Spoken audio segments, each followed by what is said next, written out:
Oi gente, tudo bem com vocês? Sou Perito Martim e bem-vindos a um novo vídeo deste canal. Hoje eu quero falar com vocês sobre um vídeo que Álvaro, um criador de conteúdo brasileiro progressista, lançou no seu canal de YouTube semana passada, comentando sobre o efeito das tarifas impostas pelos Estados Unidos ao Brasil e como a Globo, que é o maior canal brasileiro, se colocou no lado pro-Lula. Acho Álvaro, esse criador de conteúdo, uma pessoa extremamente sensata, muito progressista. Ele saiu de um canal de YouTube que eu assistia muito, que era Meter o Brasil. Então nada, estou tentando dar uma força para ele, porque ele está criando este novo canal. Te envio um super abraço. Ele não pagou nada, eu estou fazendo isso porque eu gosto dele. E acho o vídeo muito bom. Não assisti completo porque queria reagir de um jeito muito autêntico. Então nada, se inscreva no canal e vamos comentar o que ele acha. Tem muitas guerras acontecendo nesse mundo agora mesmo, só que nem todas as guerras são iguais, são disputadas com as mesmas armas. Não é porque a guerra tarifária é lutada com taxas ao invés de bombas que ela deixa de ser guerra. E guerra é coisa destrutiva, tem dano colateral. A expectativa de quem impõe uma tarifa é a mesma de quem bombardeia uma fábrica, prejudicar a economia do adversário. Antes de falar do Trump, entendo muito bem esse comentário. Não tem vidas mortas, né? Mas é verdade, tarifa é guerra, guerra comercial. Babaca. Donald Trump impôs uma tarifa de 50% aos produtos do Brasil, e ele fez isso sem disfarçar o desejo dele de interferir no sistema de justiça brasileiro. Sistema que, a contragosto do Trump, julga os acusados por uma tentativa de golpe de Estado aqui no Brasil. Os aliados do Trump por aqui são até mais claros que isso. Dizem que, se forem punidos pelas leis brasileiras, então os Estados Unidos vai fazer o Brasil inteiro pagar caro. Cabe ao Congresso liderar esse processo, começando com uma anistia ampla, geral e irrestrita, seguida de uma nova legislação que garanta a liberdade de expressão, especialmente online. Antes de continuar, vocês percebem que ele está fazendo este vídeo no estacionamento de um shopping na Flórida. Esse é o respeito que ele tem dos cidadãos brasileiros. Esse é o respeito. Ele faz uma live, uma declaração muito controversial no meio de um estacionamento. Essa é a seriedade de Eduardo Bolsonaro. Impressionante. E a responsabilização dos agentes públicos que abusaram do poder. Sem essas medidas urgentes, a situação tende a se agravar. O Jornal Nacional da TV Globo carregou no editorial, chamou isso de chantagem. A decisão do presidente dos Estados Unidos de interferir em ações que tramitam no Supremo Tribunal Federal Brasileiro por meio de uma chantagem tarifária teve repercussão no mundo inteiro. No mundo inteiro. O JN, dessa vez, deu às coisas o nome que elas têm. Se guerra tarifária é guerra, então tarifa abusiva é ataque. O ataque tarifário americano espalhou temores e incertezas entre os empresários brasileiros.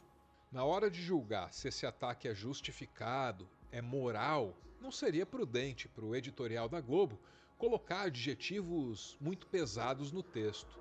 Não pegaria bem a acusação de perversidade vindo no tom calmo e elegante de uma Renata Vasconcelos. Também não seria razoável um diagnóstico de megalomania emitido pela voz de trovão de William Bonner. Então o melhor mesmo é entrevistar o economista Paul Krugman e sustentar esses adjetivos com o peso de um prêmio Nobel de Economia. Mas não se engane, isso também é uma escolha editorial. Antes de entrar nesse assunto, é uma coisa que eu descobri morando no Brasil. Que o jornal, seja nacional, seja qualquer jornal da CNN, da Record, da Band, de qualquer lugar do mundo, eles fazem o editorial, a organização das notícias, pensando na mensagem. Eu nunca tinha me tocado sobre isso. Então, claro, eles deixaram a Renata e o Bonner falar, né, sobre o assunto, mas quando era de pegar muito pesado, eles chamaram para uma pessoa premiada de economia para falar as palavras mais fortes, para que não pareça que os jornalistas do Jornal Nacional são super parciais. A economia descreve a ação de Donald Trump como perversa e megalomaníaca, porque vai contra um país de mais de 200 milhões de habitantes. Ele avalia que o presidente americano exagera a importância dos Estados Unidos no mercado global e destaca que outros gigantes, como a China e a União Europeia, são grandes parceiros do Brasil. E é diante dessas circunstâncias que o Jornal Nacional abre um espaço de quase 15 minutos para uma entrevista com o Lula. O Lula já tinha sido ouvido diretamente pelo JN antes, às vezes como candidato, tratado com desconfiança, às vezes como réu da Lava Jato, intensamente escrutinado pelo editorial da emissora. Vou pegar meu café. Mas nunca antes Lula passou pelo JN como o chefe de uma nação sob ataque. As circunstâncias mudaram, os interesses mudaram. E quando os interesses mudam, as pessoas mudam também. E aí está o Lula, sorrindo, mesmo diante das circunstâncias sombrias, enquanto ouve a pergunta de Délis Ortiz.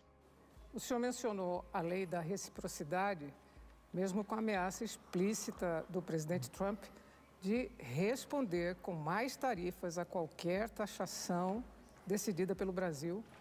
Como é que o senhor, governo, pretende escapar? Ele sorrindo mesmo, né? Debochado. Olha, primeiro é importante levar em conta que algumas coisas que um ser humano e um governo não podem admitir. É a ingerência de um país na soberania de outro. E mais grave, a intromissão de um presidente de um país no poder judiciário do meu país. Sim, acho que esse tipo de perguntas não cabem muito no assunto. É importante, né, para o jornalismo fazer a entrevista, né? Mas é como, eu não gosto de me envolver numa violência, eu não gosto de brigar, eu não gosto de lutar. Mas se uma pessoa vem e cuspe na minha cara, é óbvio que eu vou ter que reagir. Exatamente isso que aconteceu com o Brasil. A gente foi totalmente humilhado mesmo. E no caso do Lula é exatamente isso. Não é apenas que o presidente estadunidense colocou na tarifa, não é apenas que ele mentiu sobre o superávit, né, que os Estados Unidos faz muito dinheiro com o Brasil. Não foi apenas que ele falou sobre o tema político do Bolsonaro. É o fato que ele foi contra o sistema judiciário. E, gente, o sistema judiciário, a gente pode gostar, a gente pode não gostar, mas numa república é o poder mais imaculado possível. Não são políticos, não cabe a um presidente mexer com o sistema judiciário, muito menos se você é um presidente gringo. Nos Estados Unidos, a Suprema Corte é extremadamente conservadora, faz muitas decisões super controversas. Ninguém jamais de outro país vai comentar sobre essa Suprema Corte. Assim como aqui, gente, não cabe a nenhum presidente do mundo falar como o sistema judiciário brasileiro tem que funcionar. É assim que as coisas andam numa república. É super verdade. Uma coisa é mexer com a política, outra completamente mexer com a política e com decisões jurídicas. É muito, muito errado o que aconteceu. Não relativizem, não normalizem. É inaceitável. E se as circunstâncias são inaceitáveis, então aquele sorriso do começo não poderia durar muito tempo mesmo. A conversa é sobre guerra. Guerra tarifária, ok. Guerra política, tudo bem. Mas é guerra mesmo assim. E quem fala de guerra também tem que falar de morte em algum momento. O que eu acho um desaforo muito grande dela e não dá para aceitar, é um cidadão, presidente de um país importante como os Estados Unidos, conversar uma carta para mim, mandada pelo site, avocando o fim das caças às bruxas a um ex-presidente que tentou dar um golpe nesse país. Ele não tentou dar um golpe, ele tentou preparar a minha morte, a morte do presidente da Suprema Corte, que na época era o Alexandre de Moraes, a morte do vice-presidente. E não é ninguém da oposição que está falando, são os militares que estavam com ele.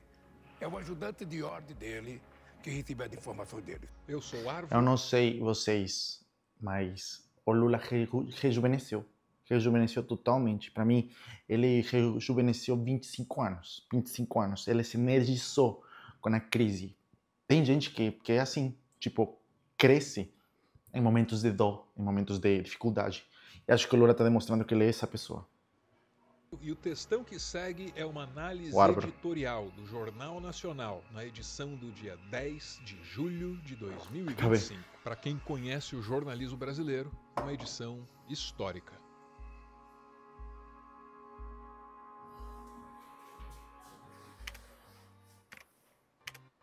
Antes de colocar no ar a entrevista que Délis Ortiz conduziu com Lula, o Jornal Nacional exibiu 20 minutos de sucessivas reportagens sobre a guerra tarifária. A edição começou mostrando a repercussão na mídia internacional, talvez para convencer o Brasil de que o editorial da Globo não é o único no tom crítico a Donald Trump. O espanhol El País diz que Trump lançou seu ataque mais brutal contra o Brasil e que a má notícia para os americanos é que o aumento das tarifas pode impactar seus cafés da manhã e lanches, já que 1/3 do café e metade do suco de laranja que o país importa vem do Brasil.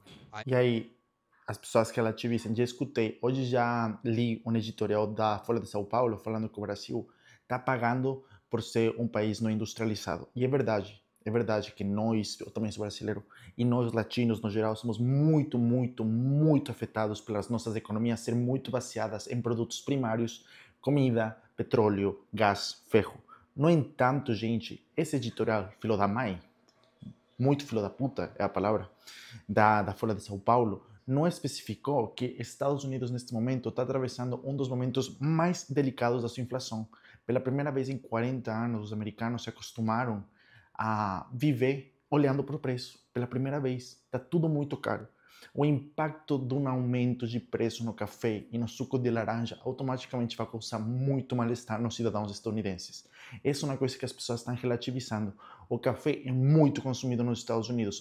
Os Estados Unidos consomem mais café que o Brasil. Vocês sabiam isso? Porque é uma população muito maior. Mas o fato é, um aumento de preço no café e na laranja vai afetar a percepção econômica dos americanos, porque eles vão perceber que o preço das coisas está subindo. Enxurrada de informações logo deságua no veredito do Nobel de Economia, que é a autoridade intelectual convocada para dizer o que Brasília deve fazer. Eu pergunto o que ele faria no lugar do governo brasileiro. Ele diz que deveria ser aplicada a ideia de reciprocidade. Impor aos Estados Unidos a mesma tarifa imposta ao Brasil. No jargão bolsonarista, esse é o jeito da Globo dizer eu autorizo.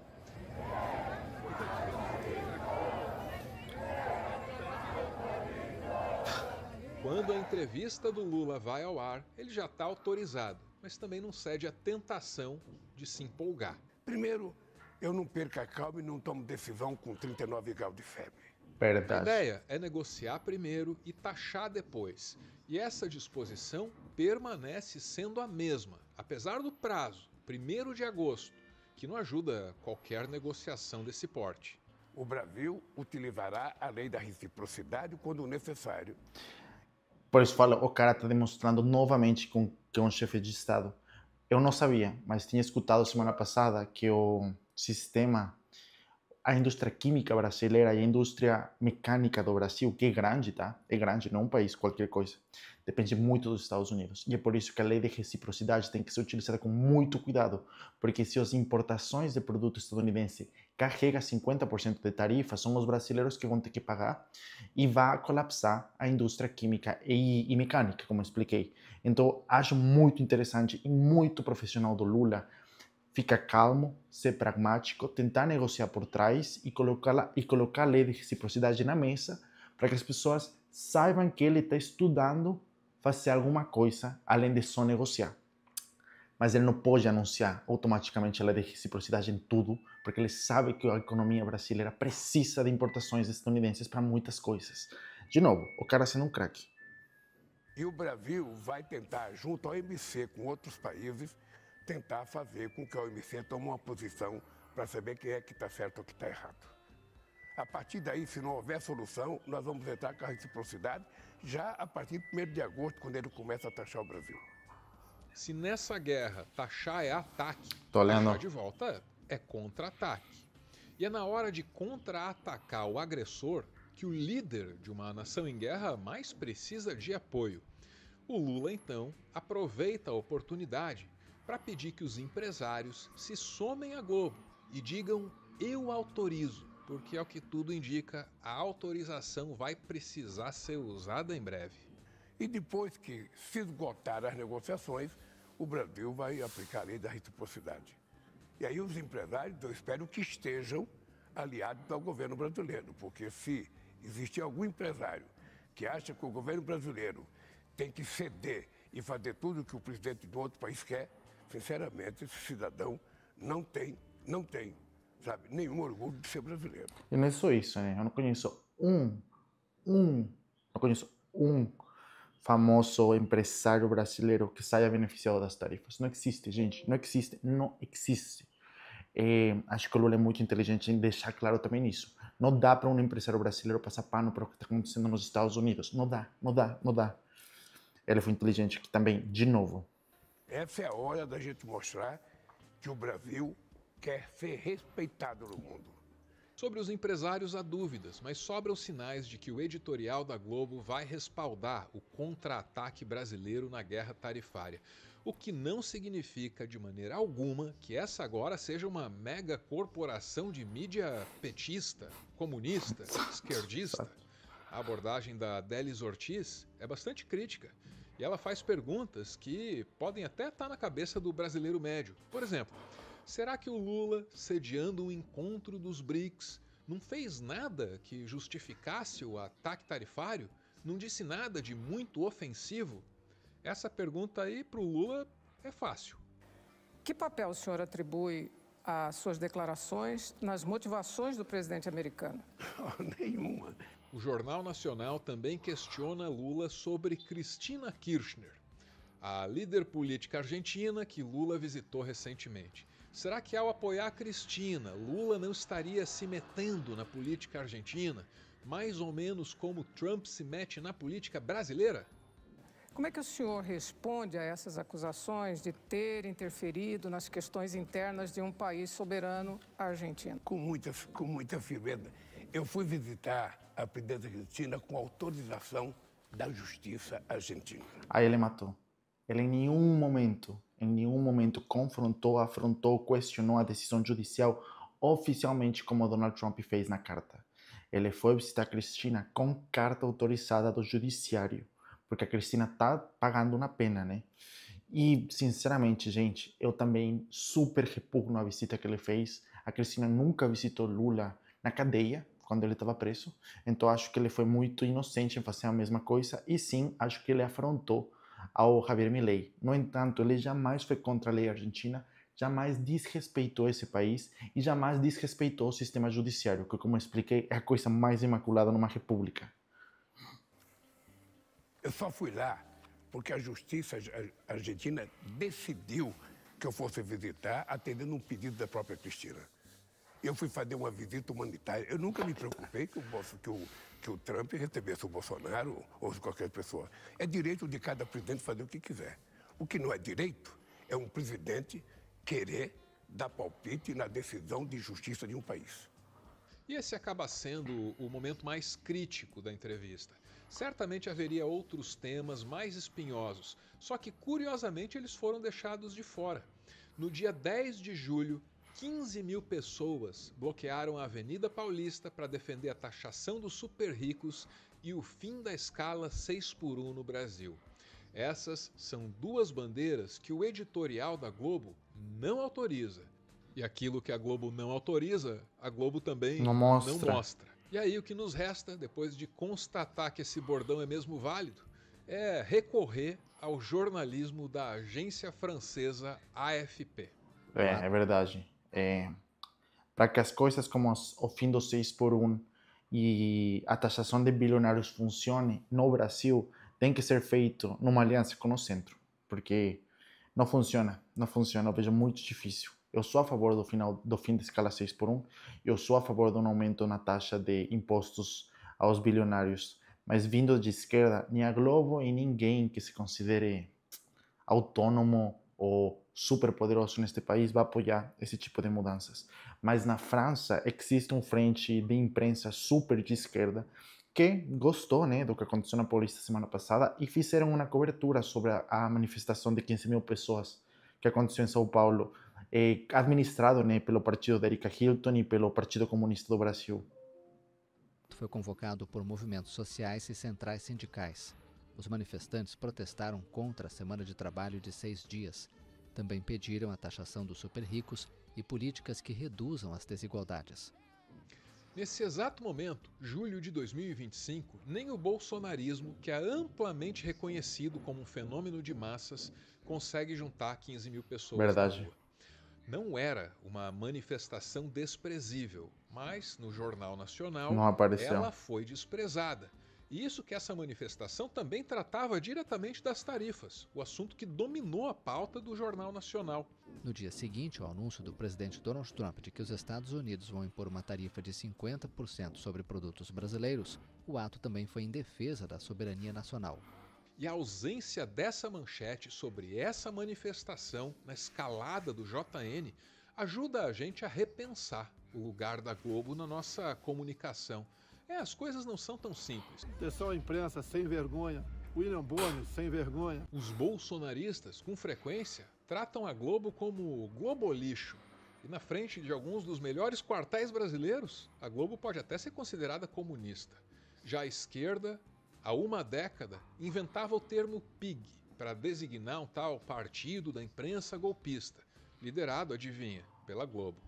A Globo bem que poderia ver nessa sua vocação de irritar os dois lados um motivo para defender o seu jornalismo, a sua imparcialidade. Se está irritando todo mundo na mesma medida, então é porque tá bom. Acontece... Antes de ele falar sobre opinião, ele vai dar uma opinião neste momento sobre a Globo. Eu queria apenas comentar que essa é uma das razões pelas quais eu gosto da Globo. Porque os dois lados odeiam a Globo. A esquerda detesta a Globo, detesta a família Marinho e são super a favor de destruir a empresa, né? de separá-la, porque tem muito poder. Eu sou contra, acho que a Globo é uma empresa que se destaca muito no mundo, acho que é super importante para a cultura brasileira, acho que as novelas que exportam foram vistas por milhões e milhões de pessoas como eu, acho que é um pinnacle, falam em inglês, né? É um bastião da força cultural e da força jornalística do Brasil. Por outro lado, eu sei que a direita odeia a Globo, porque acha que é super de esquerda, pelo simples fato de que é um jornal liberal, não apenas de economia, mas também no social. Eles apoiam a comunidade LGBT, eles apoiam o feminismo, até certo ponto, eles apoiam a participação de pessoas negras nas novelas, são muito a favor de affirmative action, como se fala em inglês, né? De ação afirmativa, de cotas. E é justamente por isso que a direita odeia. E também, novamente, odeiam eles porque a Globo sempre criticou o Bolsonaro. A Globo, em 2025, é antigolpista. Já foi a favor do golpe no 64, não é mais. Mas eu gosto.